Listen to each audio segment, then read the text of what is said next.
Hi, welcome to another episode of Hot Takes.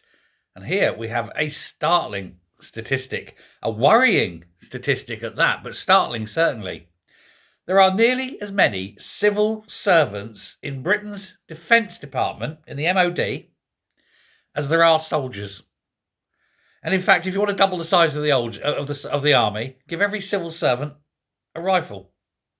It's unbelievable. There are more office staff alone than the whole of the Navy and the Air Force combined.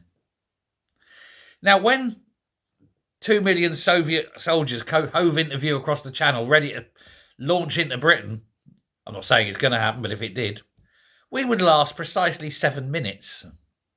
Seriously, we no longer have armed forces worth calling armed forces. We've got basically a home guard. That's where we're at with this. Now, I've got a quote because I can't remember the numbers.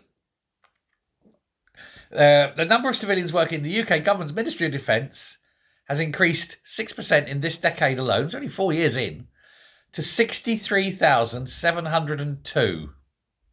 At the same time, the British Army has continued its long drawdown and it's predicted to dip below 70,000 next year. Now, an army with less than 70,000 men is not an army. It's a camp.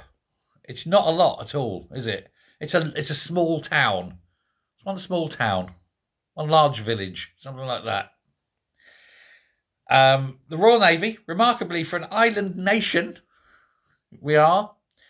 has just 28,840 sailors. We used to have the biggest navy in the world. And in fact, our navy at one point in history was not just the biggest navy in the world, it was bigger than the next two navies combined. Now look at us. Pathetic. The Royal Air Force stood at 28,420, meaning combined, those two forces number just 57,260. Thousands fewer than the number of civil servants.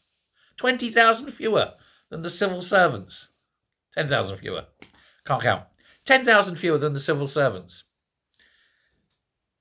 It's a joke. Who's defending our borders? Not us.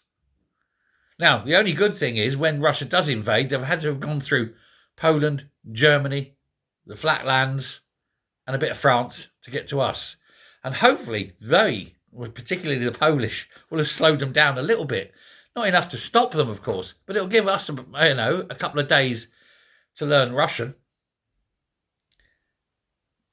We are not being saved by our government, are we? They're not doing anything for our armed forces.